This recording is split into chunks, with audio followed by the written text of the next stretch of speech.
Hello and welcome to another episode of ARKS Lounge.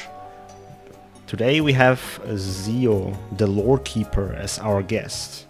Hello there. I am Zeomantic. First name Zeo, last name Mantic. Okay, not really. But of course you can just call me Zeo. Good to have you on the show. Thank you for having me. What have you guys been up to lately? So I have been on NGS, mainly struggling to beat Malignant Vile. That has been the main thing recently. And also playing through some more Phantasy SEGA on stream and trying to understand what went wrong with that game.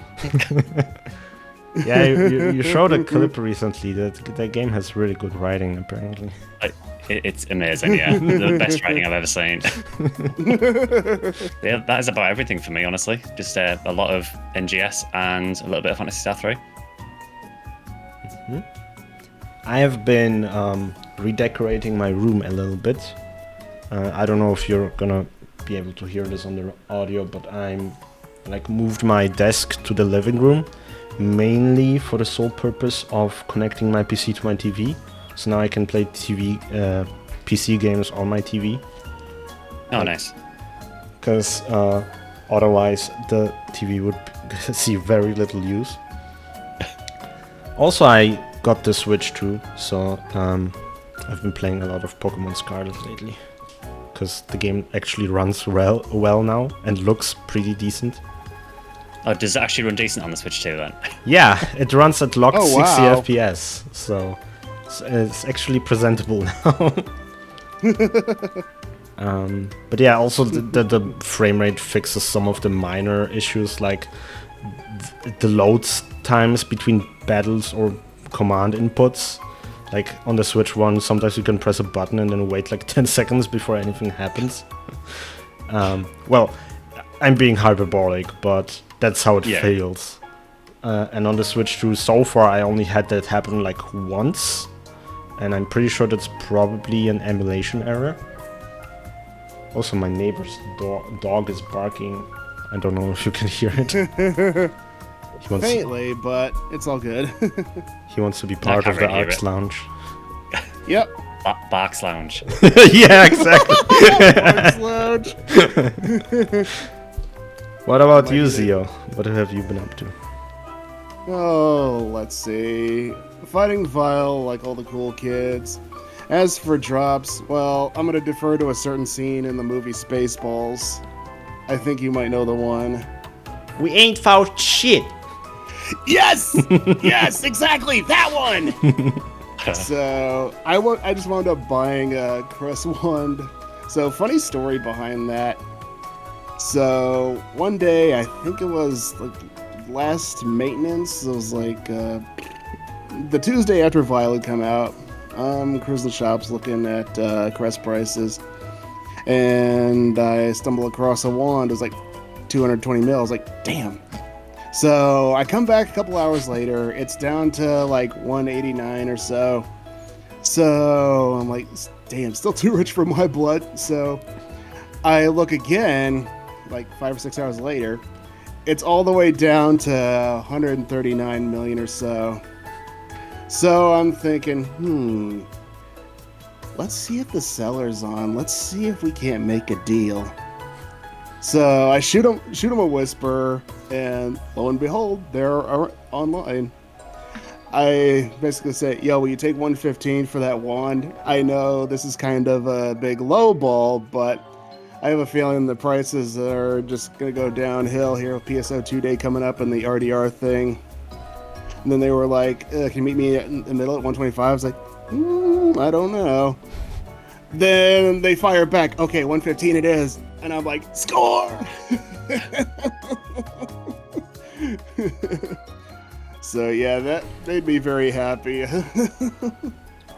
Well, meanwhile, I'm looking at my 10 million in total across my account thinking, where have I gone wrong?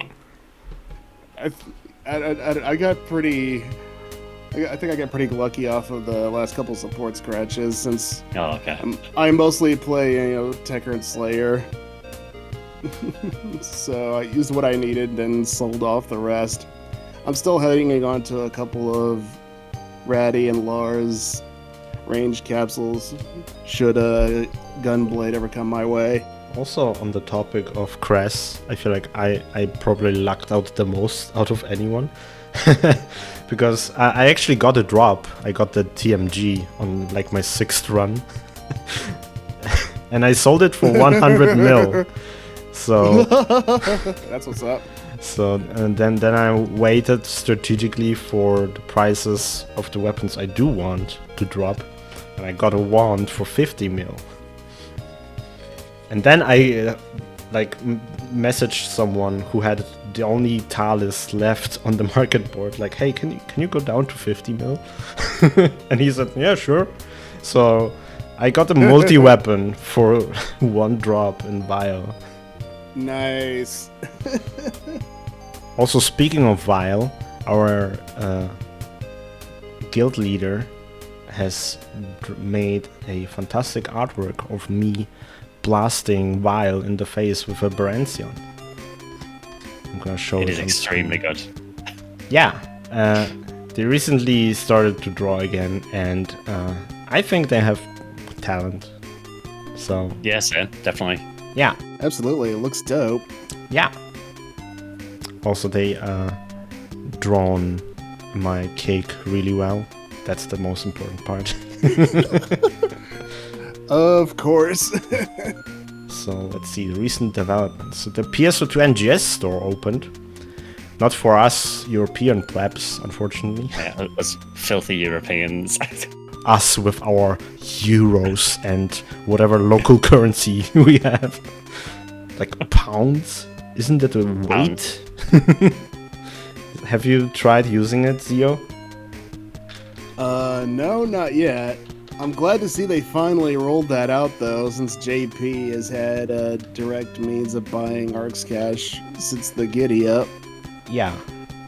You also apparently get like better deals on there than everywhere else, which makes sense because they're basically cutting out the middleman Yeah. on the store and probably get more money out of us that way for the same prices. I also like, because global PS2 doesn't have a proper account system. Apparently all you have to do to buy there is to input your player ID and player ID number. So technically you could gift people AC for the store. Interesting. I haven't tried it yet because, yeah, the usual problem. But it would be nice. Cause Yeah, like, normally, you know, Yep. if I'm trying to gift AC to someone, I'll normally just get like a Steam gift card or something. So Yeah. it's nice to have another way to do that. If they Oh, bring it to Europe. absolutely. assuming of course they don't play on PS4. Yeah, Yeah, that's because- always that weird caveat. Because Sony is very stingy about Yep. currencies bought from other places. Mm-hmm. When you said middleman, that gave me flashbacks to summer 2012 when the game first came out on JP. Web money. Yep. Yes. Oh my goodness. Like, so the dollar to yen rate at the time was like 80 yen to the dollar, I think it was. It hadn't been that low since like the mid 90s. I used to live there as a kid. So in order to buy like 3,000 AC worth of web money, that cost like 40 US dollars. The markup was just absurd. I haven't, like, thinking about it, I don't think I ever bought AC prior to PSO2 ES becoming popular method. Except once. I used the IDA service once for like 10 euros. I don't remember what I bought with it. But it's kind of funny in retrospect knowing what happened with that service. Yeah, I used to use web money quite often to buy AC. It was like my main way of buying it on Japanese PSO2 until ES came out. I think once ES came out, it gave you a lot easier way of getting the AC. Yeah. And also like other useful features like the Yeah. EQ schedule thingy. You got Oh, yeah. notifications for that. Yeah. And of course you can go gambling with Rappy coins and Jenner. Oh, dang it! What was your guys' thoughts on the recent story updates? How did the mini episodes hit you? Can It I be was honest? mini. Yeah, it sure was mini, right? I haven't done it yet. Wow. I forgot it happened and focused on other stuff. I need to do it at some point. Okay. That's fair. So, ignoring the fact that it's literally just 2 cutscenes, I like what they're doing there, setting up like, hey, ARKS is becoming a organized organization again. Just like, great, I've been waiting for this for 4 years. And it's also nice to see that like Heina's trainees pass their exams or whatever. So Oh, yeah. they're probably gonna be more frequent characters in the future. But like, I kind of wish we got more than just 2 cutscenes. Like, where's Manon? What's her thoughts on what's happened? Right? And there's also like the limited time urgent quest, which was setting up the new starless enemies. That's fun. I kind of wish every LTQ had like some story to it, or like same. at least character interactions. Like later in July, we're gonna get the Gal Griffin LTQ back, and that also has like character interactions, which I feel like we would be way more excited for these LTQs if we had more of this. Oh yeah, 100%. But yeah, the June story update wasn't as voluptuous as we expected, which is kind of a bummer. Is it every 2 months they're doing a mini episode? Yeah. Which Yeah. I was gonna mention that once we get to the roadmap, but I would rather have like these bi-monthly small story updates than being radio silent for 8 months again with the story. Oh god, yes. That was such a chore. You know I love Phantasy Star Stories, so it's been a bit disappointing that we've had to wait so long, Yeah. to say the least. Oh yeah. Especially as coming from someone who kind of built his channel off that stuff. The way NGS has handled it this whole time. Just gonna say it's driven me nuts. I can appreciate the environmental storytelling. I feel like NGS is crushing it in that regard. But at the same time, I would kind of like if we had like a little bit more, like we could probably have some weapon flavor text, like give us some hints about the world developing or something. Mm-hmm. Like stuff like that. Because like Acrocelio, for example, like this whole weapon series has like a text on it which implies something, but like your guess is as best as mine, as good as mine. Yeah. Yeah, I think the Neos weapons had some writing on them too. Yeah, I think the Neos Estrian Yeah. weapon said something about an experiment being complete or something. So that was kind of hinting at the fact that Halfa is an experiment, as if we haven't theorized it for 2 years at that point. Mm-hmm. It would be nice, I Yep. think, for the gear to maybe go back to how some of the early games did it and have, you know, things like PSO and PSU had gear descriptions that would give you a bit of lore about that weapon. And that was really Yep. cool. I think PSO 2 might have done it in Japan as well. They did, Yeah, they did. but they Yeah. gutted it. Yeah. Which, It would be nice to have that back. which I find it really funny because I remember how these weapon descriptions on the JP servers were never translated, and then Global came out and yeeted them entirely, and suddenly people were like, we gotta translate these. Suddenly people care about it. I think some of the units had those, but the weapons definitely not. Well, units had them because they didn't have a proper stat page for innate unit skills, so they had to like squash that all into the flavor text box. So the unit flavor text was like, oh yeah, this unit boosts HP and PP and gives you striking attack. Oh, wait. Yeah, since Japanese is so much more efficient of a language in terms of writing. Yeah. Yeah, that's also something that's like I kind of wish they would like overhaul the weapon UI, because especially with NGS, augments only provide 2 stats, HP and PP, and the rest is like just modifiers. So they don't show up on the side thingy on the augments page. So like, why not just remove the side thingy and stretch the augment to like full screen, so to speak? Because like, you have the weapon potential in the same box, and when you open it up to read the weapon potential, it's like, that's a vertical paragraph. Yeah, it does look a bit messy, I think, the way it is at the minute. Yeah. Mm-hmm. And like Acrocelia especially, I think like you can't even see the whole descriptions on one screen because of it. It's like, also it's like redundant information to have the HP and PP on the side, because like you see it on the other page anyway. So like, why? Yep. I feel like with the transition from base to NGS, they're out of excuses for a lot of things, like what we're talking about here. Weapon descriptions. Yeah, that feels like a carryover from base PSO2.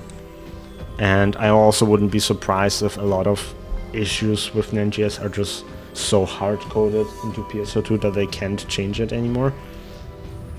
Like the chat system, like that has to function the same way across both games, so they can't really fix some issues with it.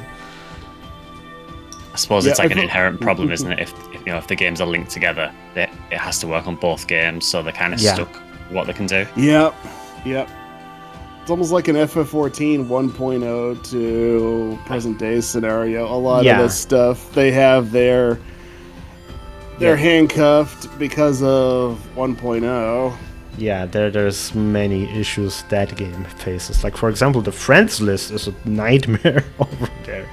Like, you wanna check if a friend is online on a different world? Like, you can't just open the friends list. You have to click the icon next to their name just to check if they're online. Like, why? I was like, I think it loads for some reason every time you open the friends list. It's like, why isn't this just like click and I see it? Why is this like this? And it's something they've been criticized about plenty of times, and I think the problem is 1.0 code. Yeah, and I think they're just now getting chat bubbles with I think 7.3 coming out. Oh yeah, when I saw that on my Twitter feed, I was like, great, you caught up to PSO from 25 years ago. Even WoW had those from the Giddy Up. Yeah.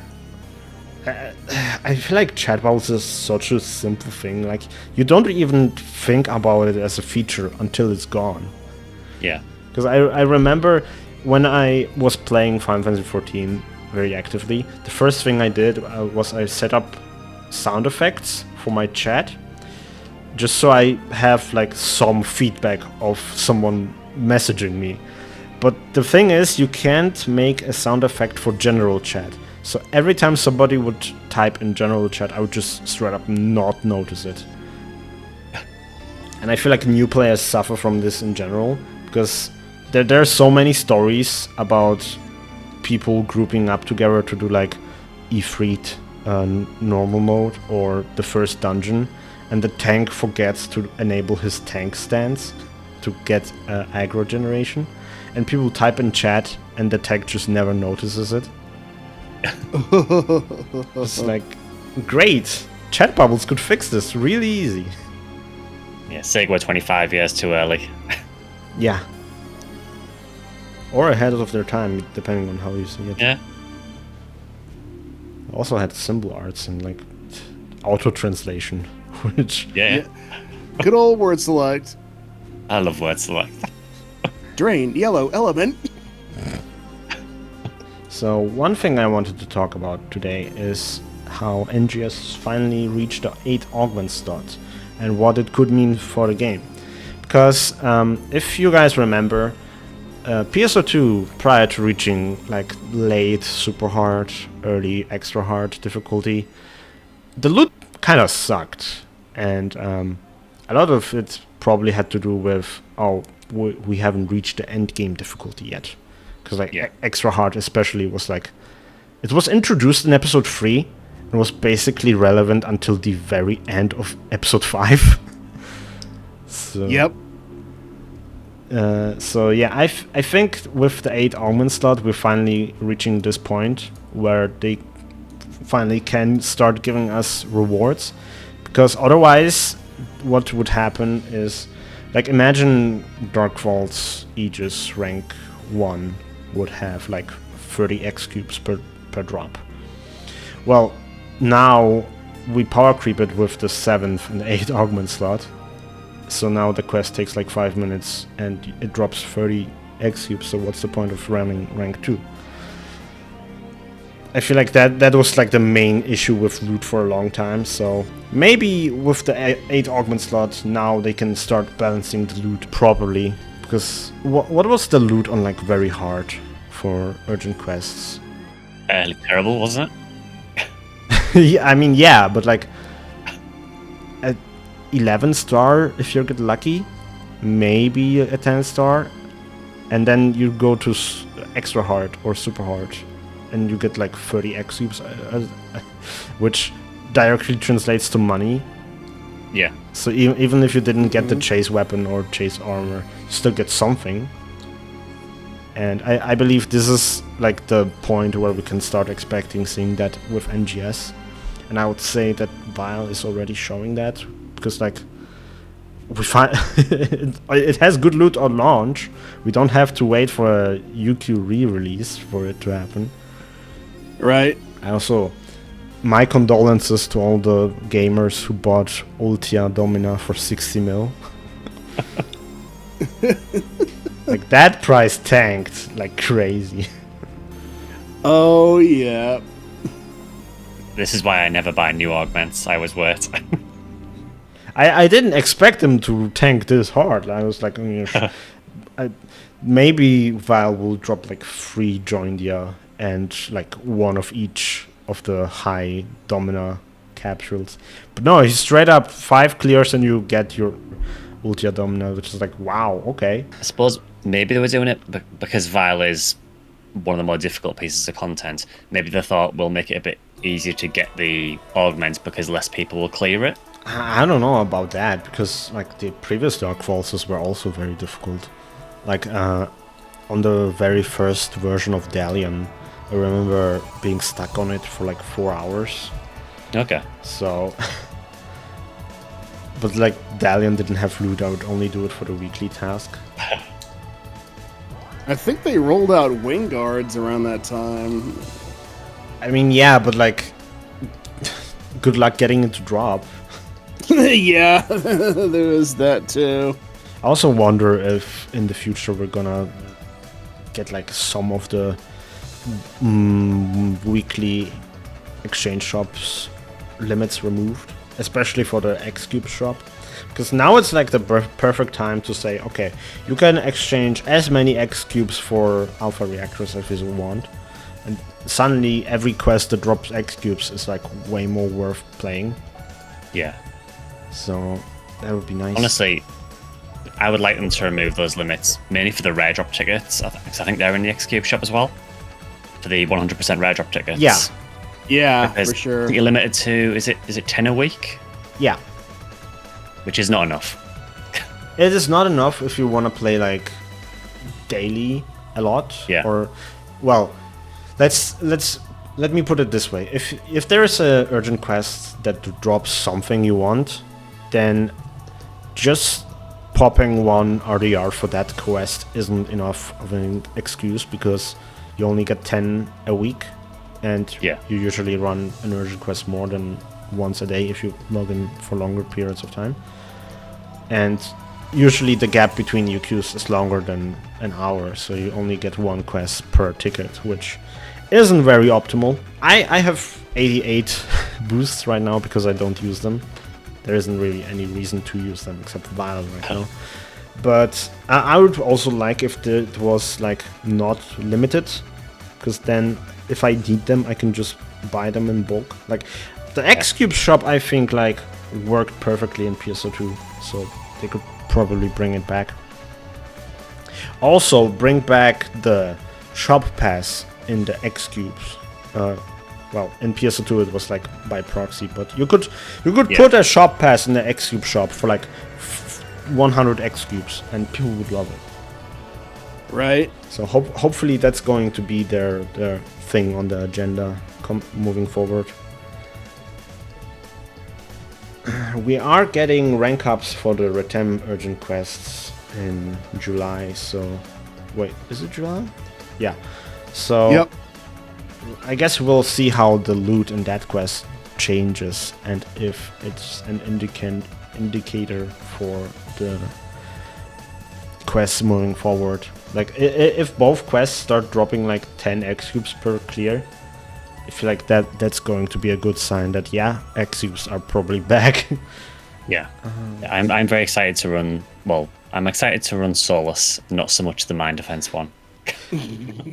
I feel that. I like mining defense, but it is very dependent on what players you take with you. Yeah, that is the issue. That's why I don't like it. And some of us old JP vets have PTSD from that back in the day. Oh yes. When you could actually fail the quest.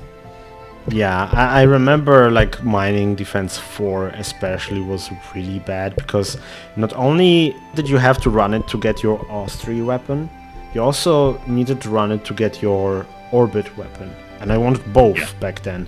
But the quest had such an awful clear rates that I just basically didn't bother at some point. And then the very next urgent quest after that, they implemented subclass level requirements. So I guess that tells you everything you need to know about that. Yeah. Oh yeah. Getting mad flashbacks there.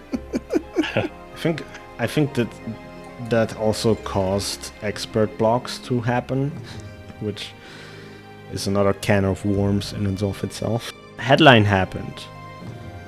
Did? It certainly did. It sure did. Big Bank Gold Scratch is coming back. Let's see what amazing items we'll pull. Can't wait to pull 40 Endemio capsules. That was Hello, my experience I like money. Yeah, I would love if I got those beta reactors or the augment transfer ticket. I would love that. Which apparently they're boosting the rates. I don't remember what it was last time. I think it was like 0.5%. What should be like 0.6% this time? So we got more infos on the Alter RAM exploration. What did you guys think about that? Looks interesting. Yeah, it looks like they're trying, or at least the interception sector, as they're calling it. It's going to be like their next take on the Mediola and Gorge combat thingy, where you have a boss that you fight every 3 minutes. This time, you don't have to do trials to spawn the boss, but instead you do the trials to like weaken the boss. And then when the boss spawns, you have like 30 minutes to kill it, which I don't know how that's going to work, but I think what they're trying to address with this was the problem with Mediola, where if you didn't have enough people, then spawning the boss would take forever. Yeah. Oh man, yes. Because like that was also like the main problem with these sectors in general, where once they're dead content, because nobody wants to run them, you can't even like comfortably run them by yourself. And nope. In the Dengeki online interview, Hamazaki-san specified that the quest is balanced around 8 players. We can play it with up to 32, which is nice. It makes it way more future-proofed. Oh yeah. So it was also introducing a new type of enemy, wasn't it? Was it the high enemies? Yeah, high enemies. So I'm interested to see what those are like. Very missed opportunity to release this content on April 20th. Yeah. Huge missed opportunity there. Da da da da da. 420, fellow Snoop. ARKS. Snoop Dogg. Alright, there's not going to be any all-ship matchmaking for this, which I imagine makes sense because this quest has no timer that kicks you out after a certain time. So they're probably trying not to congest the all-ship ship. People sitting there like indefinitely AFK. I'm personally looking forward to like explore the quest in photo mode, just like see how it differs from regular Retem. Yeah, me too. It's gonna be interesting, like what story we can like surmise from the area alone. Because right now there's a lot of theories of what the Altarim might be. So I wonder if this is going to be like something you can find. Like maybe the tunnel that leads to Trinitas, maybe that has something different in there. Or maybe like where where Retem City stands, maybe there's something else. Like who knows? It's gonna be very fascinating to look around and see what's up. Oh, absolutely. Time to absolutely overanalyze everything there. Yeah. And that's part of the reason why I held off on a video about that when I first saw it was announced. We're also getting a new weapon series with this content called Juvolk. And yeah, it's basically like the acrocellular weapon of this rarity, where it'll be upgradable. Probably going to be not as good in its first iteration. Yeah, I think Crest is still going to be top dog for a while until the second phase of that thing rolls out, depending on what they do with the potential as well. Yeah, I would imagine that Crest is probably gonna remain the top dog until like December, when we get the Legend rarity upgrade. That's when I expect both Legendios and Juvolk to like catch up to Crest. Yeah. That would make sense to me, at least. I think there needs to be a reason to keep Crest on top at the minute, because with it only being through Malignant Vial, it would make no sense at all to then release this new set and it'd be better than Crest. So they need to keep people a reason to do Malignant Vial. Yeah, and also the unit upgrades are gonna drop. Apparently, this one is going to be interesting, where the green one is like a straight upgrade over the original Progress armor, but the purple one is like you can trade PP for HP. Just like it's a purple unit, but in reverse. Yeah. I must admit, I don't think I would use the purple one because I don't like the idea of having less PP. Yeah, ARKS. I don't like having less of anything. ARKS need to have huge PP. We do. I did cry a bit when I saw that they needed more Progress grinders. Like, why? Please stop. It's in the damn name. I know. I should have saw it coming, to be fair. Well, at least Progress grinders won't become irrelevant like regular grinders became. Yeah. Kind of wish they would update the drop pool of Rappies, because like, oh, you're dropping a grinder, one single grinder. Amazing. They could even update the little green boxes, honestly, to maybe have a chance of having Progress grinders in. Yeah, or the gold boxes with literally anything. Oh my goodness, yes. Because like they're hard to find, and all they drop is either photo chunk or photon quartz, which is like great. Neither of which I need. Like I would rather have them like drop alpha reactors with a very low chance of dropping beta reactors. Like that would be huge. That would actually make me go and farm them. Okay. next month's collab is very big for two Who enjoyers, and also kind of funny in retrospect because us old head remember when there was no PSO2 wiki. There was Cernopedia instead, the most bizarrely named PSO2 wiki. Oh yeah. It named after Little nothing to do Toho. with PSO2. Yeah. I'm gonna make a PSO2 wiki and call it after my favorite character from this different franchise altogether. I kind of hope we will get at least as CERN or something, because of that wiki alone, it's like some like relevant to the franchise. Yep, it would be a pretty fun shout out. Yeah. I hope they're aware of that. I hope it's not just gonna be like two of the girls that were on the thingy preview. All I want from it is a Bad Apple disc. That's all. Just give me Bad Apple. Yeah.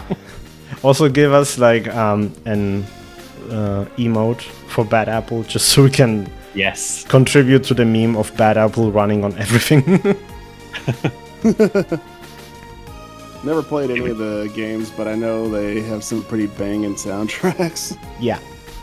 I never played the shmups, but I did play the Metroidvania spin-off they did, which is also very shmuppy. Because the enemies have like attacks with such wild patterns, and you also have a power-up to like reverse time, Prince of Persia style. So, yeah. I never beat it. I played it when it was on Game Pass, but I kind of wish I beat it though. It's very fun. Last phase of Vile feels kind of like a shmup. True. Especially if you're rocking like maintained ballots or other glass cannon stuff, then you're really in Shmupville. Also find it kind of funny how when he switches to the second phase, he does this all these lasers from all directions. I'm like, when I first saw that, I'm like, wait a minute, that's just Kingdom Hearts 2 final boss. I've got to press triangle with Riku. Gotta get through this. No, it's just. I think I tried to cheese that once with a codec weapon, that potentially have that gives you like a super high damage reduction if your HP is above like 90%. Nope, it's too many times for that to work. Yeah. They thought about that, Chuck. Yeah, even like the most tanky builds, like I remember Homika told me how they were like, oh, I'm super tanky, I can take everything. And they just died. Like, oh, never mind, Val got hands. Yeah, I think I tend to use Tough Mind for that, just to try and survive it on 1 HP if I can. See, I haven't tried that. I need the crutch. I also tweeted about it, but like it's kind of funny how when version 2 first got like properly unveiled, people were like, ugh, Minecraft update. Yeah. and then we were fighting Vile, like the final boss. And it's like, oh, we gotta build a house to protect ourselves from the enemy. Who's laughing now? We got a new roadmap. And it doesn't suck this time. Wow! Hooray! So what are your guys' opinion on it? I think, for me, I think the next month or so July I think is fairly quiet, apart from Alter Realm. I think they're obviously wanting us to focus into Alter Realm for that month, which is fine. Yeah. I think towards the end of the year is looking very, very stacked, and I'm actually really excited. Yeah. Especially with something that was on the roadmap. Oh, yeah, I smell what you're cooking. We got the new large boss enemy, Raggle Rappy. Yeah, I'm saying this again now as well. For anyone who's saying it's a PSO2 Rappy, it's not. Go and look up a PSO1 Rappy. It's a PSO1 Rappy. Yeah, definitely. But I don't know if we can handle it, chat. Like, man. Imagine a Magatsu-sized Raggle Rappy. This bird's got hands. And feet too, holy shit. And let's not forget the beak. Or have one that starts slinging techniques at us. like in PSU or in God. Phantasy Star 3 and 4. Oh yeah. You really want to go far back. Yeah, I've just run into the ones in 3. The ones that cast fire on you every turn. They're not nice. Nope. And oh my goodness, that encounter rate was bananas. They all were like that back in the day. What's your take on the roadmap, Zeo? Well, I'm with Sky on this one. It looks really, really promising. Yeah, July is kind of a chill month as it normally tends to be. But I'm glad they're putting Alter Realm here. So we can focus on that. Then, as we get into the latter parts of the year, things really pick up. Mm-hmm. Yeah, apparently we're gonna get a new extra duel, which I'm looking forward to. Because I really like what they did with Masquerader. So Yeah. I wonder what they're gonna cook up next. I don't know if like the silhouette is supposed to be who's the extra duel going to be, because I remember watching the headline and I distinctly remember them separating the silhouette to something else. Yeah. Mhm. So maybe there's going to be that. I hope the new extra duel isn't going to be Sodom, because like I really felt like he didn't fit the Ultimate Quest depth formula at all. I think I got to like depth 85 or so and just said, screw this. This guy's way too dang tanky.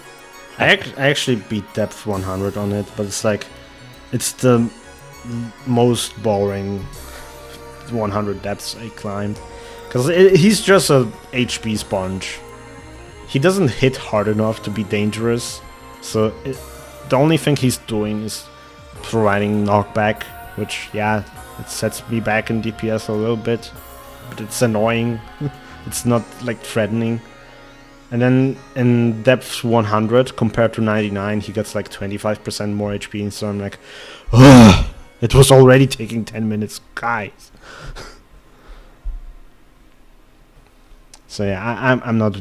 If it's going to be so damn, I hope they overhaul him a lot.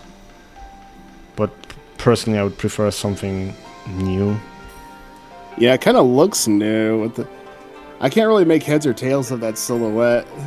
Oh, the silhouette is probably like high arms quarters. You're probably right. And I also think like the new field update scheduled for October to November is probably going to be Alter Realm Quaris. Yeah, that would make sense. Yeah, at least in my mind. They could also just go Elio first, then Quaris. But I don't know. Elio is like the most recent before Stia that got in rank up, so probably not. Yeah. They tend to go in a certain order, don't they? So I'd imagine it's probably Kavaris next. Yeah. And then we also get the return of skill rings, which is something I didn't expect to see, because No. skill rings in PSO2, you either love them or hate them. I personally wasn't a big fan. I hated them. I like the idea of having like extra skills you can slot into your character, but the execution was, hey, we're gonna give you skill tree skills in skill rings. So it's like, cool, I don't get to choose. Thanks. And then Yeah. like if you're a bouncer, you had the skill ring for soaring braids and skill ring for jet boots, and you only have 4 slots, so half of your slots are already predetermined. Like, great, thanks. And then most global players don't remember this, but like skills like step jump or aerial recovery, like those weren't like skill tree skills back in the day. You had to use skill rings for those. So a lot of your mobility was like handicapped by whatever you chose to be your skill rings. And another thing is, you didn't get a skill ring slot, the extra skill ring slot, unless you ran 12-star armor. And I remember when 12-star armor first released, it was actually worse than 11-star armor. So a lot of people would not upgrade. Yep. So yeah, that was fun. But apparently they're doing like a different approach with skill rings this time. They're gonna be less class-centric and more like EX augments, where they're like generic effects that can improve your build, which sounds promising. We'll have to see how they execute. I think that's a better way of doing it, personally. Yeah, I think it's all in the execution, besides just being mere stat sticks. Yeah. That was also the bizarre thing about skill rings, like, oh, I get 20 S attack? Why? It's like the most random thing the skill rings provided. Didn't you have to like level up the skill rings or something as well? Or Yeah, you had to equip them to gain EXP, and then you had to OT grind them. It was like, great. Yep. Love it. Another major thing they announced is EX styles. They provided a whole trailer with 5 seconds of footage. What did you guys think about it? It was hard to make out anything at all. It was so fast. It was very flashy. Yeah, I kind of wish they would like show it on more classes than just Slayer, because I don't play Slayer, so I have no clue what was different about Slayer. I do, but they showed us so little that I can't really opine on it, good or bad.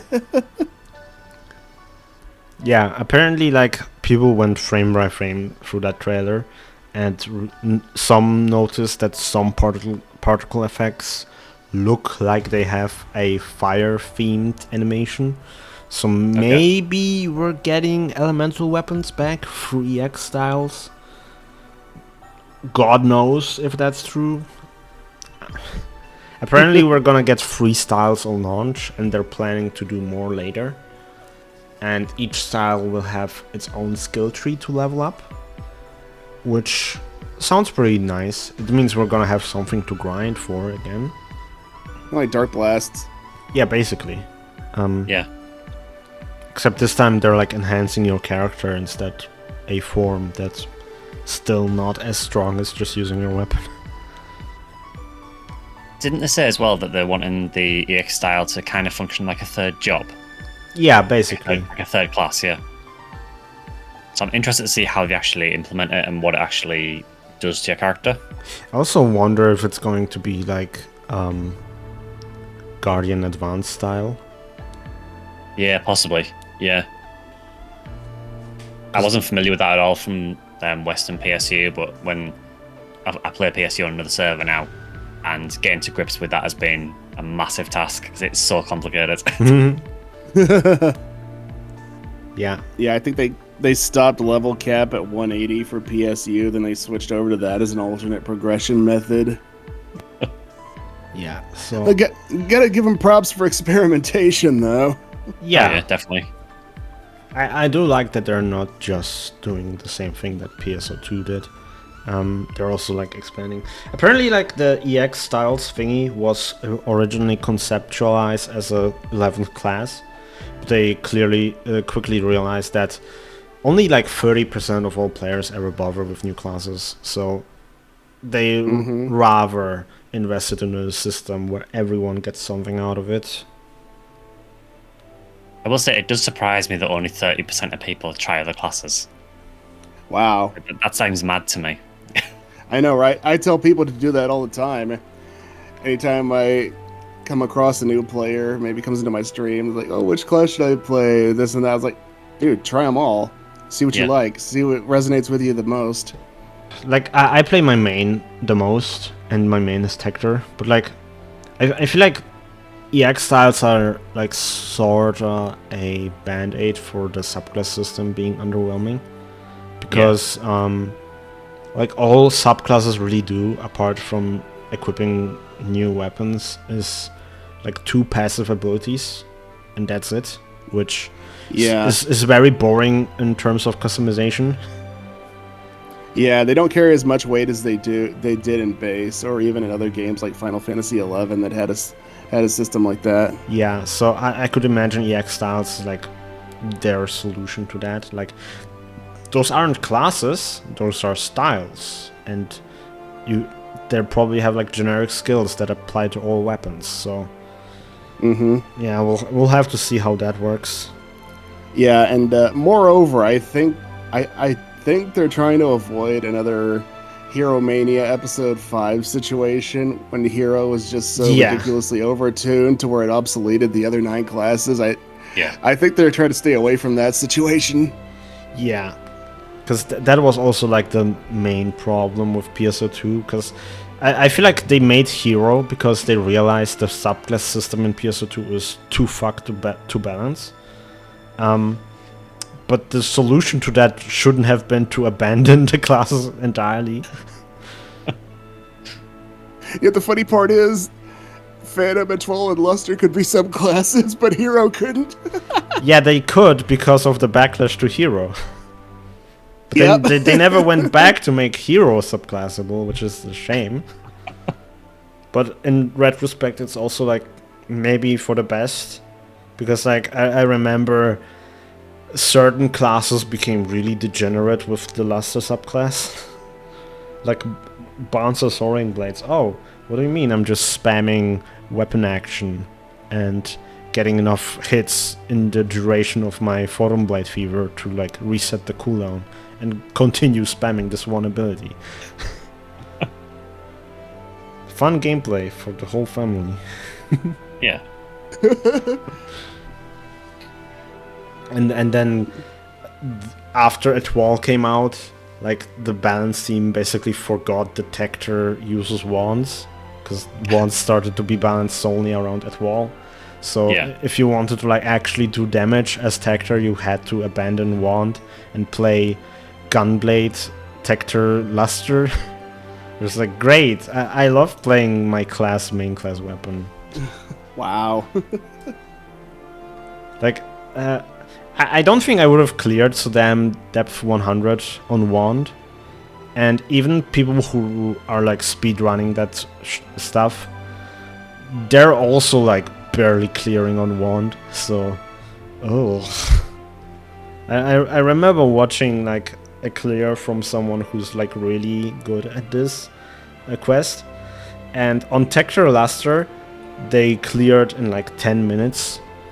And on Tector Phantom, they cleared in 14 minutes and 50 seconds or something. So they barely cleared it, which is like wow.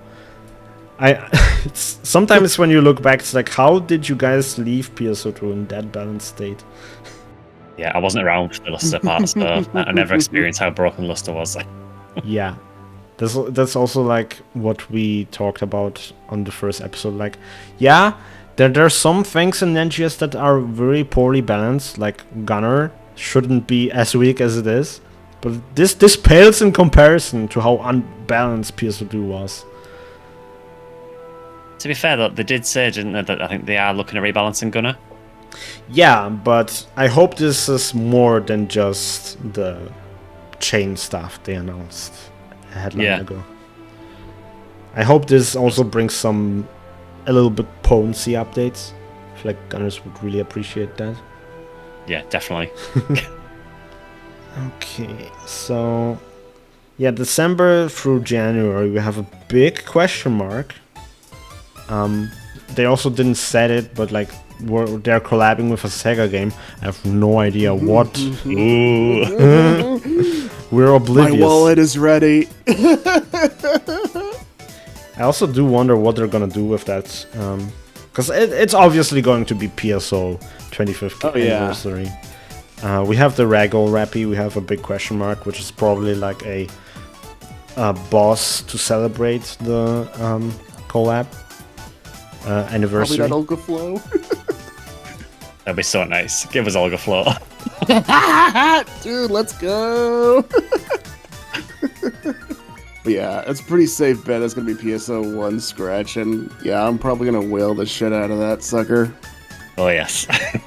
Assuming, of course, you will need to whale, because in the same month we have a free SG and free AC scratch tickets update. And free AC scratch tickets, if it's like PSO stuff, then it's like great. I don't even have to whale for these items. I will anyway, I don't care. I'm buying the PSO stuff. Yes, my man. Virtual high five. It will also be like funny if they like try to like tie it to the story a little bit. Like, whoa, guys, we found Pioneer 1. It's above Alpha right now. Yeah, I am very, very excited about the PSO potential collab. Mm-hmm. Very, very excited. I'm hoping there is still more to celebrate the 25th anniversary, but this is definitely a good step in the direction to show that they actually do care. Yeah. And I also hope that next year we get something for PSU, because it's going to be PSU's 20th anniversary. Yeah. Oh, yeah. Yep. And then 2027 is Phantasy Star's 40th, I think. Yes, sir. And PSO2's 50th. 15th. Yeah. 15th? Yep. It feels like 50th. Yeah. So yeah, it's kind of funny how that lines up with each year having some celebration. It's almost like it was planned. Yeah, they planned this shit 25 years ago, I'm telling you. Long game. And for the next year, they actually said they're going to do a year-long anniversary, because it's NGS 5th anniversary. So I wonder how that's gonna look. Because, like, we only ever do this for, like, a month. But for a whole year. Yeah. Right? I still can't fathom farming seasonal points the whole time. I don't think they'll do that. Yeah, they're probably still going to have, like, separate thingies. Like, instead of spring event, we're gonna have the 5th anniversary campaign number 2. The 5.5 anniversary. Yeah. Or they could also do something even better. Because, if I'm not mistaken, the Final Fantasy XIV, the collaborations they do always happen on the 0.5 patch, right? I believe so, yeah. And we're right now looking at the game getting a 0.3 patch. So around like April or June, around that time should be when they start rolling out this 7.5 patch.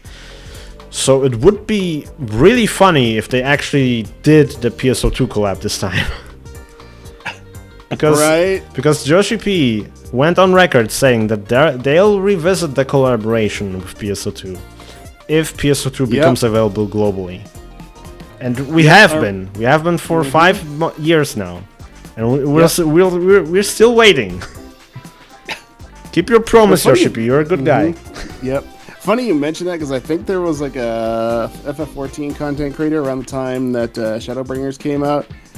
Dude asked Yoshi P about that, and he said the reason there was no PSO2 and FF14 was because it hadn't been available internationally, which dovetails what you were just talking about. Yeah. Which I believe the Final Fantasy XIV gamers were also very disappointed about, because we have a lot of overlap in players. You can also like find some PSO2 outfits modded into Final Fantasy XIV, which I think is funny. Yep. Yep. But yeah, I would go ham on that scratch. Like, N-spec Mikoto ears, hello? Hello, I like money. Yes. This might be the first scratch where I'm gonna be like 30 pulls, or maybe more. Like, oh, you're gonna make a scratch count bonus for 120 scratches? Like, I'm in. I don't care what is in there. You have aura horns? Great. Account wide. The one that FF14 scratch that JP got back in the day was pretty cool. Yeah. They had some pretty nice items there. They had artifact armors, even for like Dark Knights, which hadn't been out for that long at the time. They had all their artifact armors, their artifact weapons and stuff. It was pretty cool. Yeah. Also, another thing, what would be really awesome about this collaboration is that it's one of the few collaborations that actually were permanent for the game. Like, there was a limited time quest, but like Odin as a boss never left. You can still play JP PSO2 and bump into him randomly. You can also bump into the teleporter to Black Shroud randomly. So there's that. And I feel like NGS collaborations are very on the lighter side. Like they're not doing anything crazy just to scratch and login bonuses. I feel like Final Fantasy XIV could have been one of the few opportunities where they can do some collaboration content, and that content remaining in the game indefinitely, which would be cool. Because it really sucked that the Monster Hunter and Evangelion collab were temporary. The Monster Hunter one was really fun, I remember that. Yeah. They went really hard on that one. Like, you can carve the tail. You can cut it, which is nice. They had custom graphics for that. But, like, once the collaboration ended, it's like, cool, you put all that effort into this quest, and now it's unavailable forever. Pomo arigato. Unfortunately, I wasn't around for either of those. That was during my, 2-year hiatus. Oh, okay. Yeah, I kind of bounced around between, FF11, FF14, and PSO2 for a good 14, 15 years. Yeah. With the Evangelion collab, it's kind of funny because, when it came out, I haven't watched the anime. So I'm like, what is this? I'm fighting shapes with a bunch of teenagers. But now that I watch the show, it's like, okay. It was kind of interesting that at least you actually got an urgent quest from it, where you actually fought something from Evangelion. Same for the Final Fantasy XIV collab as well. It was really good that they actually brought in a fight from FF14. Yeah. So I would like NGS to do more of that going forward, because, like you said, I think at the minute the collaborations are very on the light side and tend to just be scratches. Yeah, I imagine they don't want to put effort into content that is temporary. Yeah. Which is also why limited time quests are so very low effort, but at the same time it's like, would you like them to go crazy on a quest that you can only play for a week? Right. Probably not. I imagine they got some feedback about that during base. Yeah, because FOMO in terms of scratch tickets or drops is pales in comparison to FOMO in terms of, hey, we have this really cool quest, you can only play it for a month, after that it's gone forever. But like I said, the Final Fantasy XIV stuff is permanent. The only thing that it wasn't permanent were the AC scratch tickets. Yeah. But and I think Odin was a good choice for representing Final Fantasy XIV, because Odin has been in so many games. Yeah. And I think at the time he was also one of the bigger bosses in 14. Yep. Nowadays he's kind of just chilling there. But I do wonder what boss they could bring nowadays, because Final Fantasy XIV nowadays is a different beast from what it was back in 2016. I'd say Bahamut, because that's also a very recognizable summon monster. Yeah. If they want to keep going down that road. Oh, you know what would be funny? If they made an extra duel called Ultimate Call of Bahamut. Wow. That would be funny. It could be just 10 ranks or 10 depths, whatever. Very short, but make each of them reflect one portion of the raid. That would be cool, I think. or Fat Chocobo. Just red Chocobo. Just keep spamming Meteor. Oh gosh, FF Tactics. Like a red It could- chocobo is even in 14 is very scary. Oh yeah, it couldn't be a game-specific boss like Zeromus or Sephiroth or Kefka or what have you. Let's see. I haven't done the most recent expansion in 14, but apparently they have star exploration now as content for crafters and gatherers. So I thought it would be really funny if like the in-universe explanation for the collaboration was that these Loporets from Final Fantasy 14 discovered Alpha. Well, as long as Bahamut doesn't show up and try doing a 1.0 on NGS. Oh, You know, that would also be like really cool for an urgent quest.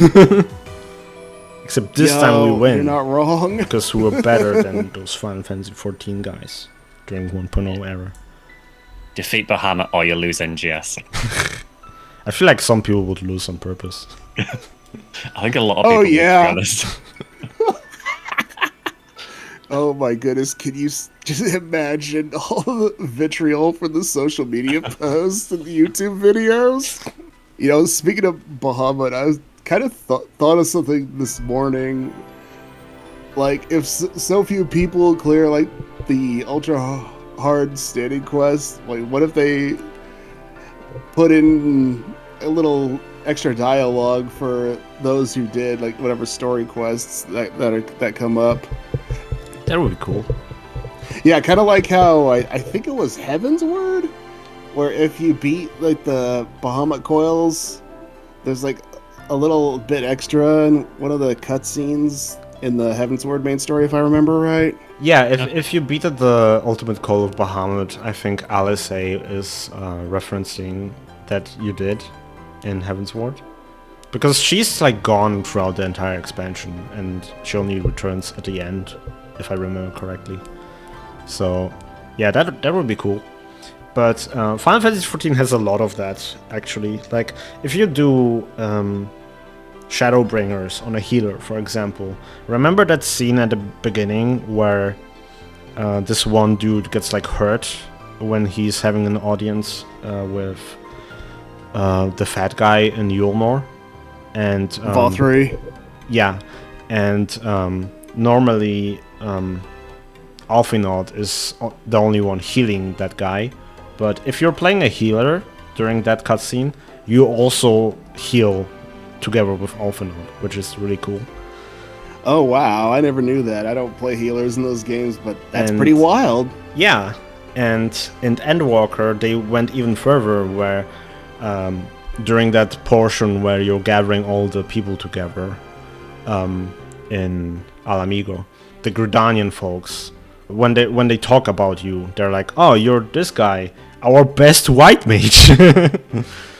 Because like if you did the white mage storyline, then yeah, you are kind of the best white mage of their guild. And I think Dragoon has something like that too. yeah, Dragoon has a lot of it if you did the job quests before doing Heavensward, because Heavensward is very Dragoon themed. Which back Yeah. then, when I first played the game, I thought it was the coolest shit ever. Like, oh, you have this class tutor that teaches you how to jump on dragons. Also, she's like super important for the next expansion. Like, what? I feel like if NGS wanted to be more story specific, they could probably do something like that. But Yeah, like explore some of the martial traditions of, you know, the classes. Like what were the first Tectors doing? What were the first Hunters doing? Stuff like that. yeah, like a lot of it could just be like side quests for world building purposes. But I would do it. Yeah, so. Yeah. Also, Yeah, that'd be sick. Also found it really funny recently because I'm sure some of you saw it on Twitter, but somebody posted a short clip where they recorded that the gates in Central City have eyes that open for like a split second and look around before they close again. And this is like a very rare occurrence, apparently. I was trying for an hour to find it myself and it didn't trigger. But this sent me down a rabbit hole of like trying to find old footage where this also happened. So I was rewatching a lot of people sharing their beta gameplay, and I noticed something different. During the beta, every class had their own separate class trainer. So Hordian wasn't for both Force and Tector. She was just for Force during the beta. And the Gunner, Fighter, and Tector trainer were different NPCs. And Damn, you're right. Yeah, and I looked up what NPCs they were, and I think nowadays they only show up in random trials or as like task givers. And it's like, it was so interesting to me. It's like, we were robbed. Damn, that's right. I'd forgotten all about those.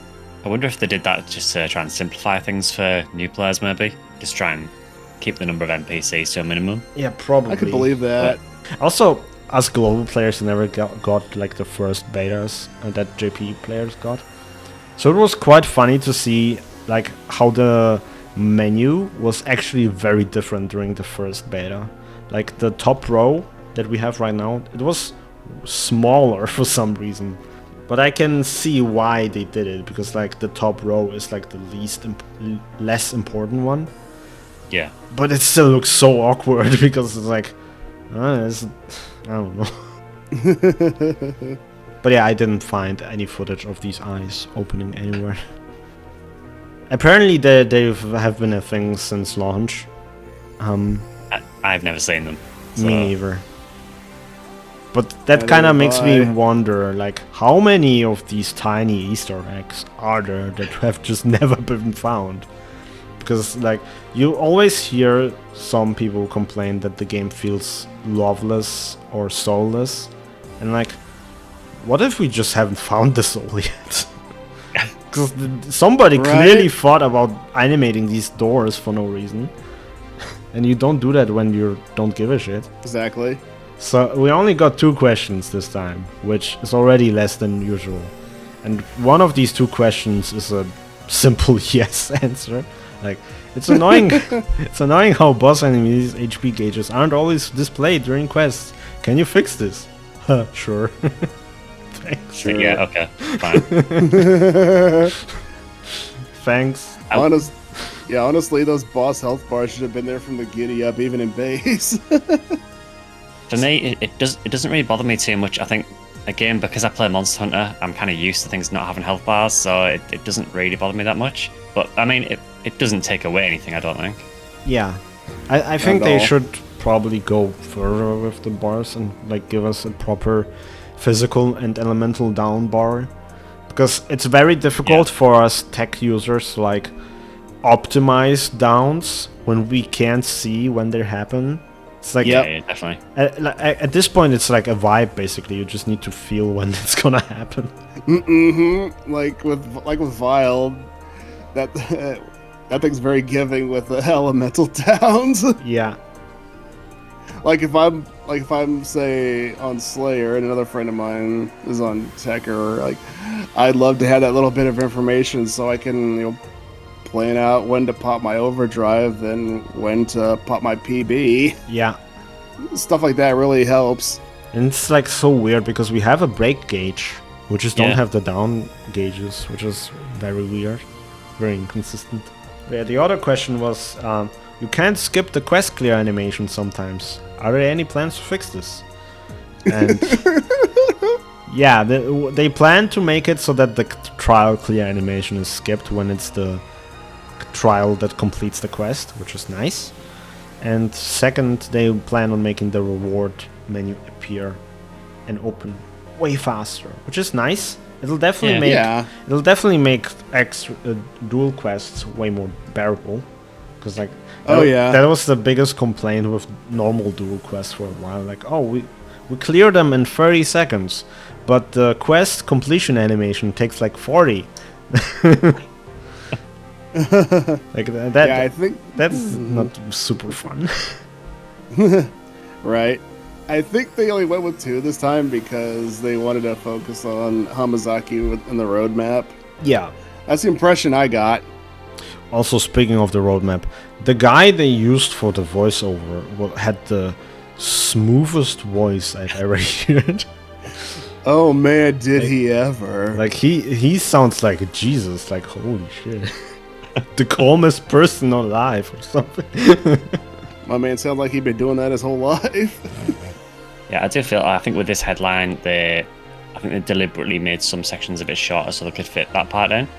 I will say though, I think the Arcanadia part of the headline that to me seemed to drag on forever. I think they could have really shortened that a little bit. Maybe it was a thing, maybe Kotobukiya told them it had to be a certain amount of representation or something. I don't know. Yeah, I can believe that. Yeah, I definitely feel the thingy with the shortening thing because them announcing the new rank ups for the urgent quests in Rotem, that felt like a blink and you miss it moment. Yeah. Yep. Like they mentioned they're gonna have updated rewards, and I assume they're going to be new clear titles, which is nice. But yeah, that felt like such a. Oh yeah, by the way, we're also doing this. Don't pay attention to it though. Look at the new shiny plastic models. Pay no attention to that man behind the curtain. I would say overall it was like a pretty decent headline. Yeah. I also think the roadmap is very promising because we actually have a decent amount of permanent content there, and the new character systems are promising. And it wasn't just LTQ. Yeah, I mean, there was that there, but it wasn't just that. Yeah, it wasn't limited time quest times 6 for a month. There's still some of it there, but yeah. You can tell they've been cooking here. I think a lot of this has just been them biding their time while they cooked. Especially with the story, I feel like right now we're stalling. And the only reason I think they're stalling is because maybe 2026 we're gonna see a NGS episode 2. Right? I can see them doing that, yeah. Because like they desperately need a new intro. Because the old one is like super outdated at this point. Like what? We're still finding Noglyph, and the multi-weapon system is still cool apparently? No. It hasn't been for a while. The original intro, like the very first one. Yeah, they just changed the logo at the end to version 2. Which is... Yeah, it's still 2020. Yeah, it's very underwhelming. But yeah, I feel like with how they're stalling with the story, there's like obviously something... They're like, if they're doing episode 2, like let's run with that theory for a second. Like they would have to do a new prologue chapter and maybe chapter 1 at the same time, like they did with episode 1. So I don't know, maybe the prologue chapter could be like, hey guys, what about these alter realms happening? And then and maybe that is like the first incident that makes the story roll forward. Yeah.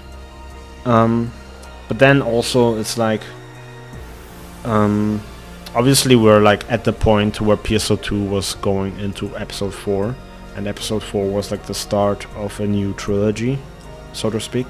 Because like the first 3 episodes they tell like one story, and then the 3 episodes after that tell a second story. You could argue whether or not episode 4 was relevant or not. But yeah, I feel like the same thing is happening with NGS now, where we're at the end of episode 3, so to speak, and now we're slowly getting into that second story with high starness, and maybe like, because like Zephato is like probably dead forever now, maybe not. We'll see. Maybe he'll do another fake out. But like at this point we need like someone else to like fill the gap in the story between PSO2 and NGS. Yep. And that someone else is probably the person who stole the pod with the Guardian inside, who is still a mystery man at this point. Actually, that would be something we could do, like make bets on who that mystery person is. Because I see a lot of people say it's probably Matoi, but I personally don't see it. Neither do I, which would leave Shao or Sierra or one of the cast probably. Yeah, like personally, I would see either. Yep, Shao would be like very interesting because like he's like basically a Xion clone, but not Yep. really. But Shira could probably be like 1,000 years old. It would be interesting to see her. But yeah, Matoi would be very. I don't know. She would have to be older, at which point she's a different character. Unless they all went into cryosleep and just woke up 500 years ago and then went back to sleep. Like, I don't know. I don't know how that would work. I don't know. Yeah. I mean, our character and Matoi, and I guess maybe even Cassera and some of the old Council of Six would be ARK's most valuable assets, though. So it'd be understandable keeping them on ice. Yeah. I think honestly as well, I think Matoi is so popular in Japan, it wouldn't surprise me if they brought her back just because of that. Oh, I believe that 1,000%. Yeah. Could also be Jenna. But then, I don't know It how... could. I don't know how that would work, though. Because, like... They just bring it back purely for the fan service. Yeah, Yep. and then Jenna. all No other reason. and then all the global players are like, who?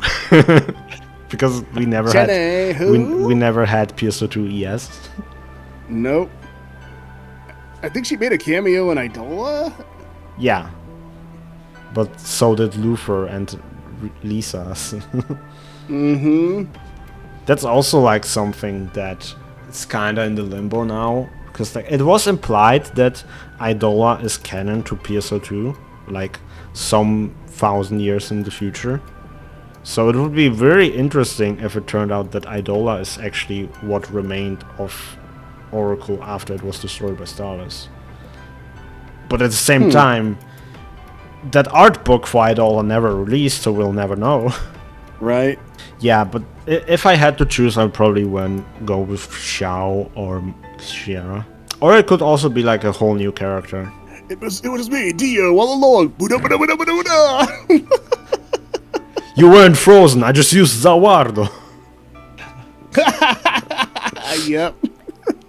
Or, dare I say, Garoa? Yeah, Oh, the man, final... I hope they don't do that. The final mini episode before episode 2 is just Goro like, hey, and the cut to black. Just be Okay, doing I like a training seriously- regimen for the entire time. Yeah, Yeah, I seriously hope they don't do that, though. yeah, me neither. It would take away the emotional development for Ina's character. Yeah, I hate it whenever stories do that. yeah, Like, they kill off a character, then the others close to them, grieve and do that. They process the loss, and then like a couple story arcs later, oh yeah, he didn't really die. What? I gotta go through all that again when he dies for real? Come on, man. that was very annoying for me back when I watched the TV series Prison Break, because I think in the first season they were like, oh, our dad died, our mother died, we only have each other, brother. And then you go to season 4, I believe, or season 3, and it's like, oh, the dad is alive actually. And then you go to season 5, oh, the mom is alive actually. Actually, the mom is the main villain. Like, what? Oh dang. That felt so jarring to me. Like, the first 2 seasons were so awesome, and the further you watch, it's like, what the hell is this? I don't know if either of you ever watched Super Sentai, but one season, Magi Ranger kind of did something similar. Like, the mom dies at the beginning of the show, quote unquote dies, is killed by one of the main villain generals. And well, towards the end of the series, it's revealed that what said bad guy general was the 5 Magi Ranger siblings' father, and he didn't really kill their mom, he just sent her somewhere else. Yeah. This kind of reminds me of the German Naruto censorship, where the village that was massacred suddenly is translated to they all disappeared. They were taken away. Watching the German dub for Naruto is an experience. Oh man, that reminded me of DBZ when it got dubbed. Instead of saying the character died, oh, they just went to another dimension. Yeah, the Shadow Realm, right? Yeah, exactly. Yu-Gi-Oh! They lost a card game where a chainsaw is attached to their leg, but this chainsaw just transports your spirit in the Shadow Realm. Nothing happens to your actual leg. Right, 4Kids? I also find it funny how so many cartoons and anime back in the day were like censored, like the guns in Yu-Gi-Oh were censored. So you had agents pointing fingers at Kaiba.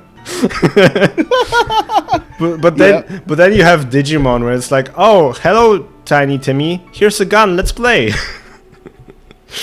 Like they did not shy away. Nope.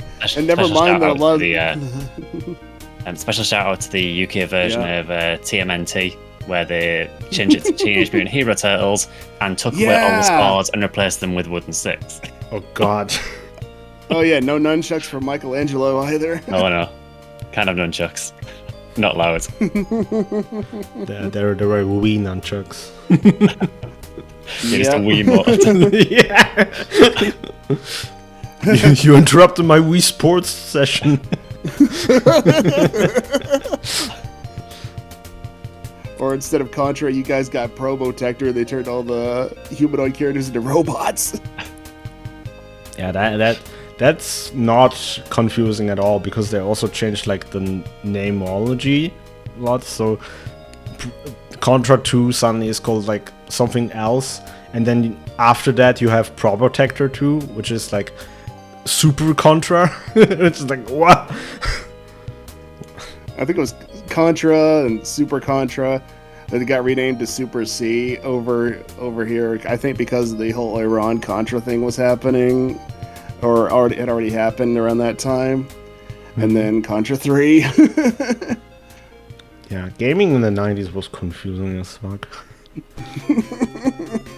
Oh yeah. Even like lesser video game series suffered from it, where we got Pokemon Stadium, but it's actually Pokemon Stadium 2 in Japan, because we never got the Japanese Pokemon Stadium 1. It's like, great. One other thing that popped up recently, I don't know if anyone saw it, SEGA have announced they are opening a merch store in Japan. Oh yeah. That we have a very, very quick teaser that they released on YouTube, which shows basically nothing. Yeah. From what I understand, it's opening I think it's in Shibuya, in Japan. Mm-hmm. I think I tried to go to the website and like participate in the questionnaire, but for some reason it didn't work on my phone, so I just closed the website and kept scrolling Twitter. Yeah, I don't know when it's opening, but I'm going to Japan at the end of the year, so I'm going to keep an eye out for it, and I'm going to go there if I can. Oh, nice. Oh, nice. Hell So, yeah, dude. I'm going there purely for Phantasy Star merch. If they don't have any, I'll be very disappointed. Oh, they'll probably have some. The one thing I am disappointed in is that when PSO2 TCG came out, I did not buy any cards because I was not interested. And now they discontinued the TCG, and I'm like, I would love to have at least the Tector starter deck, because it's like kind of my identity. But now I can't find this thing anywhere. So it's like, Also, a fun thing about the Tector starter deck, it was, I think, the first thing where PSO2 JP called Tector, and not by the katakana name. So it's not a PSO2 global name that they just pulled out of their ass. The JP PSO2 people have been using it for a while. Before that, even, like, you had Fortector, Acrotector, and Guntector from PSU. Yeah, which apparently they just translated Tecker for the English release. Which to this day causes some people to show up in my comments, be like, it's actually called Tecker, not Tector. Wingardium Leviosa, not Wingardium Leviosa. Yeah, it's basically the same thing, but I personally prefer to call it Tector because it sounds like Protector, which it kind of is what we do. We Yeah. have Deband and stuff and heals. Yep. Oh well, but you can't change Bill's mind on that. No, I use both. And people still know what the heck I'm talking about. Then I would say we can do the community questions next. Yeah, sure. So the first one is this is actually a older one, but we forgot to cover it last episode, so we're covering it now. So with how PSO2 was with personal quarters, I've never gotten this question answered, but do you think NGS could add weapon camo decoys and collaboration sceneries, like how Attack on Titan gave us that scenery for personal quarters with the Titan outside? It would be pretty cool. So I don't remember that being a personal quarters theme. Maybe I misremember. I do. I think there's even one for Yamato that had like a big battleship outside. Okay. Yeah, so I do know there was an Alliance quarter for Fairy Tail collab. Yeah, they completely nuked it from the game. Oh wow. Yeah, that's another thing with the collaboration things where they put effort into something that they have to nuke it later. Like, yeah. The first question with Portal weapon holograms, I feel like it's kind of odd they haven't done it yet. Like, I feel like that would be something they could do. But the second question, I'm not sure they would go that hard on creative spaces with collaboration sceneries. Because like those are finite items, and once the collaboration expires, they'll have to remove it anyway. So I don't know if they're gonna do it. For the weapon camos, they have done something similar previously. Well, in NGS, you've got the portable holograms for weapons at the minute, which is kind of similar. Yeah. But even going back to games like, I think it was PSU, there was like a room deco you could get that would mimic your weapon. It was either PSU or PSO2, I can't remember which. There was like a room deco you could get that would mimic a weapon. Yeah. So they have kind of done something similar previously, so I'm surprised they haven't yet in NGS. Yeah, in general, I'm surprised they haven't done that many interactable elements in creative spaces. Like, because like in PSO2 we could place like a shopkeeper or like shop terminal, and you press the button and it opens your personal shop. So that's odd that they haven't done anything like that in creative spaces. But also like the mini games, like there was the golf mini game in PSO2. There was like the interactable elements like the weight scale or the yoga mat, punching bag, the doo-doo punching bag. Yep. Like I feel like they could probably do those, or rather they should, and I'm surprised they haven't done those yet. Yeah, I think they'd have to be somewhat resource intensive though. Like it would take up a bit more, build meter than your average build parts. Yeah, I imagine it's a resource thing. Yeah, but still, I would rather have it than not have it. Oh yeah, 100%. Yeah, and with the scenery thing, that's like so complicated, because like scenery, like it gives you basically a whole different map in creative spaces. It's not just a backdrop you're changing. So yeah, I think that's probably not gonna happen. I think it would have to be like a dedicated collab scenery, wouldn't it? It wouldn't work with the existing ones. They would have to have their own dedicated one. But then, like you've said, once the collaboration ends, would they have to remove it anywhere? Yeah. That would suck, when having to delete it, because people put a lot of work into those creative spaces. They're spending days, often sometimes weeks, on a project. I do feel like they should probably release more creative space themes. Like Stia and Nameless Cities are very in demand right now. Like it would be cool if we could like build a fake base in Stia, or if there was like a city district in Nameless City that was like purely for creative reasons. Yeah, it does kind of feel like the new areas for creative space. It's almost like they've forgotten about it. We got Caveris, then we got the Japanese theme one, Yeah. and then that seems to have been it. I think they did mention in the Dengeki Online interview that they're aware that people are wanting it, but right now they're focusing on combat content. Yeah. Because it's like something that you can't properly balance, unfortunately, where sometimes they have to focus on one thing and then the other thing gets neglected, and vice versa, and it's like you can't make everyone happy. You Exactly. have to shift your focus every now and then. Yeah, and people have been clamoring for more meaningful battle content for the longest time, and now those people are starting to eat. Yeah. Also, they did mention in the Dengeki interview that they are planning some new non-combat content, but they haven't specified what it is, so I guess we'll have to see. Yeah, it was kind of sad that there was so much mentioned in that Dengeki interview that wasn't in the headline. Yeah. Which, again, feels like they had to cut stuff for brevity, because that Dengeki interview is very lengthy. Like, that is not a light read. Nope. They also said in that interview, while we're on topic, that they're not planning any new open fields, which is fair. To me personally, open fields have always been like that substitute for PSO2's free field exploration. The open field is like the NGS version of that, where it's just filler content. Yeah.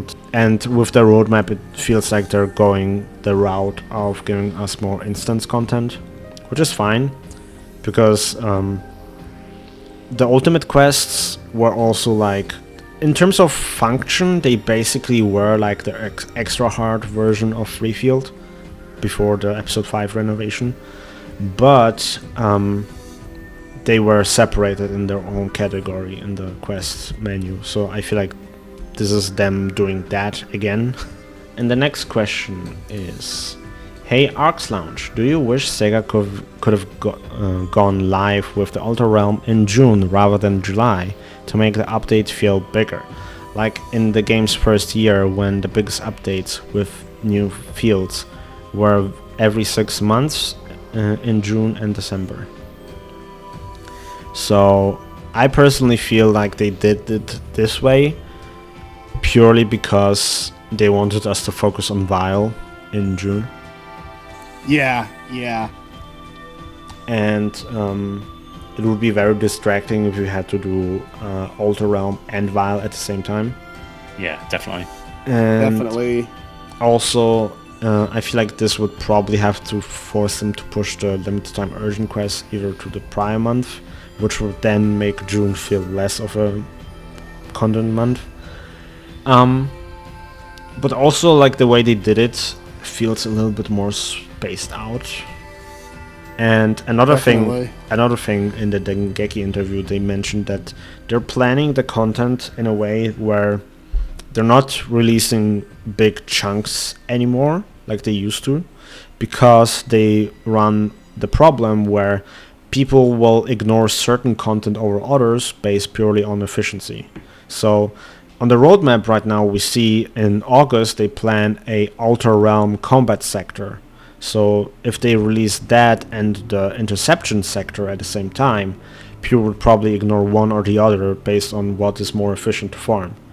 Yeah, definitely.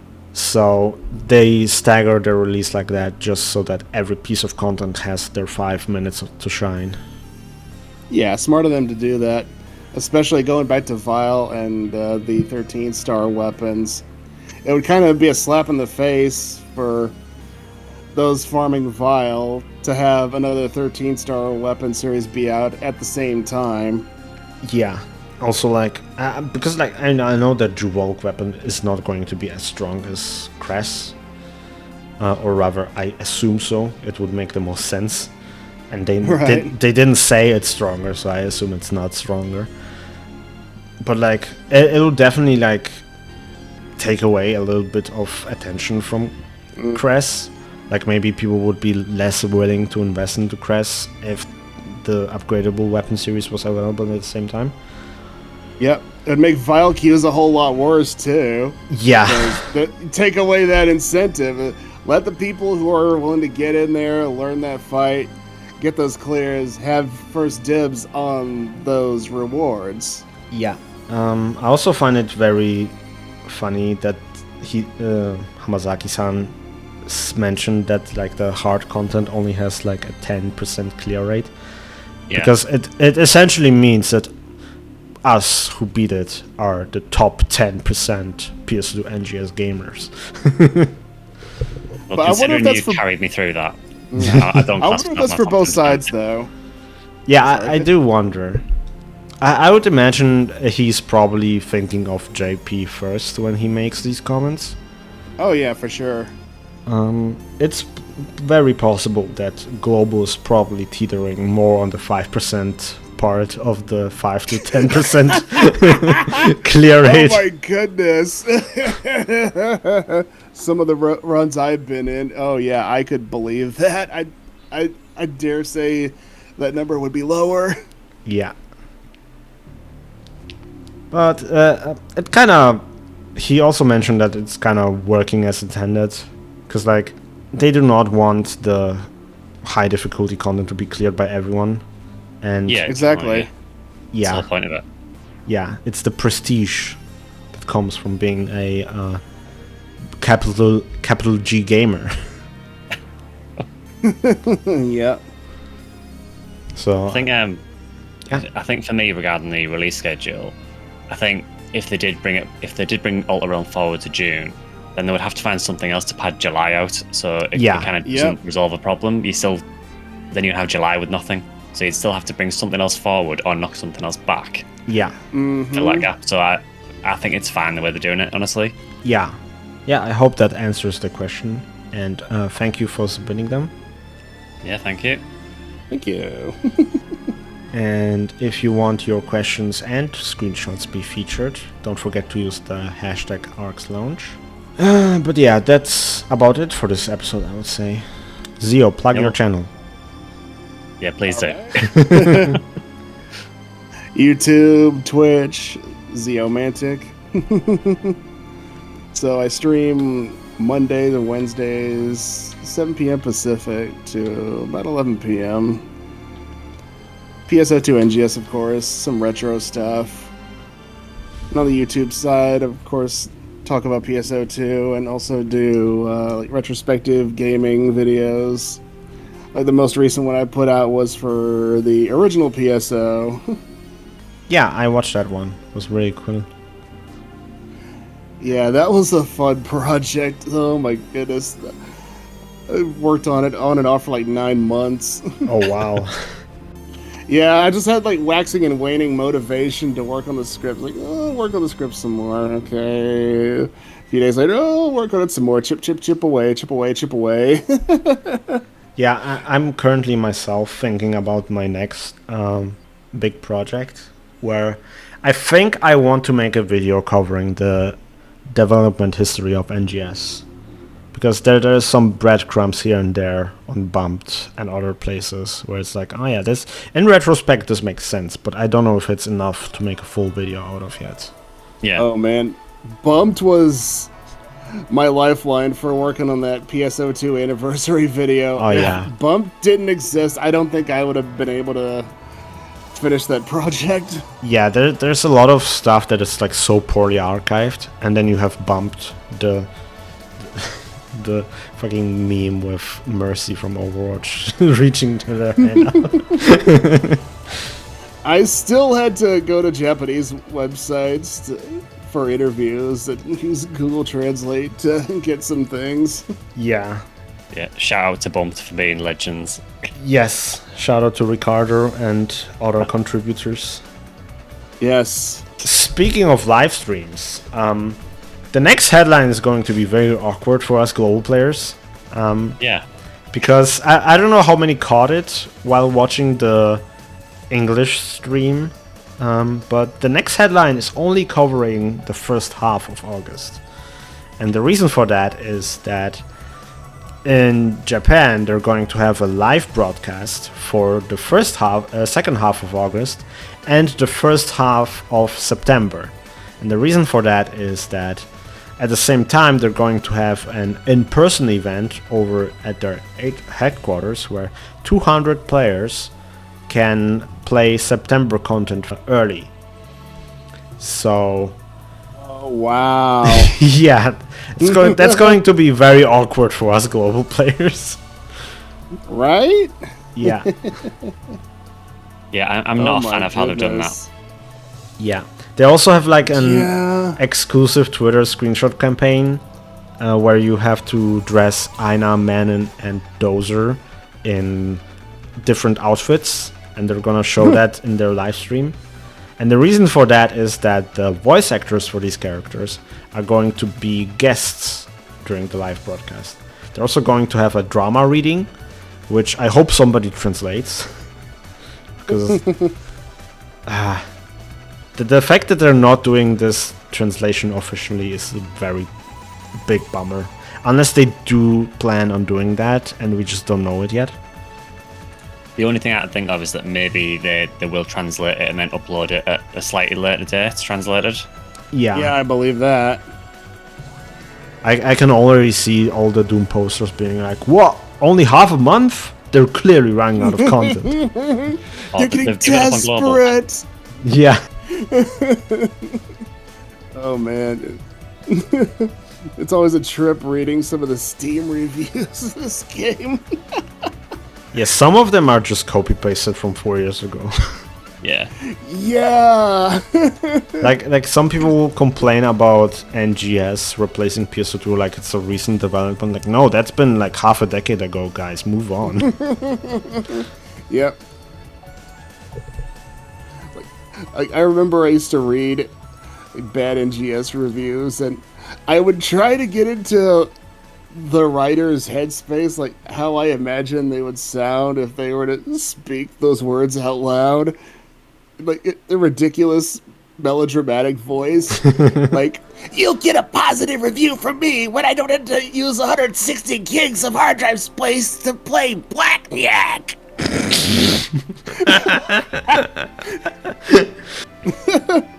Or there's one that was like really vague. What happened? Like, I don't know. Between what and what? People started playing the game. What didn't resonate with them? They said no me gusta, and they moved on to bigger and greener pastures. What can I say? I also find it funny that the only reason the recent reviews on Steam are listed as mixed is because people are reposting their old reviews as negative. Because like if they didn't do that, the recent reviews would be positive. Yeah. And I feel like people are like desperately trying to make NGS look bad, but then you look at all-time reviews, which encompass 1 year of PS2 and 4 years of NGS at this point, and they're positive. So like, those positive reviews aren't all just covering 1 year. Oh yeah. So yeah, some people are like so desperately trying to get NGS like removed, not realizing they would probably remove PS2 as well. Yeah, the basers, I like to call them, the EOS cult. Yeah. And Could be worse. Have you seen Monster Hunter Wilds' Steam reviews at the minute? oh yeah, Dude, I was gonna bring that up. but like Monster Hunter Wilds, like, is it still poorly optimized on PC? Very. Yeah, that Yeah, very. I would argue that's like more deserved. Oh, it is. It is totally Oh deserved. yeah. Yeah. Oh, don't get me started on like online menus and stuff. Oh my gosh. That's part of why I kind of stopped playing and streaming it. Yeah. But yeah, just think it could be worse. You know, NGS really isn't that bad. Yeah, Oh yeah. and so I remember a lot of people used to always be like, "Oh, just play Final Fantasy 14 is so much better." But it's like, guys, the grass isn't greener. Like recently, I Exactly. shared a screenshot of somebody being like, "Oh, sorry, I'm busy today," and then their planner is like AFK in Limsa for like 4 hours. I remember that. It's like, guys, Yeah. we have lobby warriors, they have lobby warriors. We have no content, Yep. they have no content. It's the same Monster thing. Hunters, Lobby Warriors. Yep. Yeah. Yep, and not everyone is a fan of, Final Fantasy's World of Chocobo Craft 1, 2, 3, Tab Target, or Rotation Reborn gameplay style. Yeah. I feel like with the gameplays especially, like at this point I'm just playing 14 for the story, and Yep. the story in the recent expansion I haven't heard many good things about, so I'm just holding on for now. Like, the gameplay isn't like so good that I have to play it, especially if you play a healer where you only have like one DPS button and one dot and that's it. Also, I actually found it very wild because they had a live letter recently for the 7.3 patch, and their live letter is like basically what we have for headlines but less frequent. And Yoshi actually went on record to say that this patch they don't have an ultimate, which is like their highest difficulty content in the game, because they don't have enough budget for it.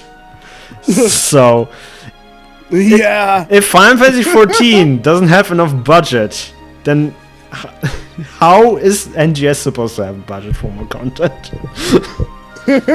I guess all that Division 3 cheddar. Yeah. Supposed Division 3 cheddar. And like the budget thing is something that Final Fantasy 14 players have been speculating for a while. And now they basically have a confirmation. Like all the schizo posts are justified now. And I feel like there's a lot of overlap in issues with us as well. Like in terms of budgeting, in terms of 1.0 crap. Like oh yeah. We mentioned some of that earlier, but yeah. Yep. I think a lot of that is industry wide too. Yeah. I feel like a lot, especially because the yen is like very weak right now. Yeah. And there's a lot of driving factors behind all this. And it's not exactly recent either. Yeah, it's been going on for a while. Yeah, like a perfect storm of sorts that's just been brewing and stewing these past several years. Oh yeah, I just checked. Like $1 right now is 144 yen, which is almost a 1.5 difference. Yeah, I think that's about what it was when my family and I moved to Okinawa in the early 90s. Because my dad was in the U.S. Air Force, so we spent like 6 years there. Yeah. In like the mid 90s, it went all the way down to like 82, 83 yen to the dollar, something like that. Yeah. Going back to what I was talking about earlier.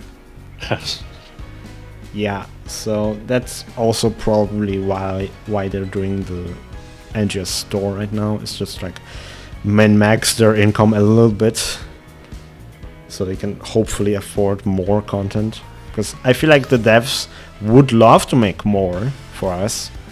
Because like in previous interviews, Hamasaki did mention that like people love the animes that they put out, and they love the extra content like the character songs and what have you. But like in the current environment they have to operate with, they just can't really afford it, which sucks. Oh yeah. Can I say something about Hamazaki? I know people have been dogging the guy for quite some time now, but I think he's come a long way. Yeah. Okay, so hope you guys had fun with this episode of ARKS Lounge. Oh, I had a blast. It's been an honor to be here. Thank you guys so much for having me. Yeah, it's great to have you. Yeah. And for the next episode, I actually asked Chrono if he would like to show up. So he said yes. Ooh, Chrono Bro. Okay. Let's go. Yeah. So we have another Fantasy Star old head. Yeah, I hope you'll look forward to that. But other than that, I hope you enjoyed the episode, and we'll see you next month. Bye. Hey guys. Bye, everyone.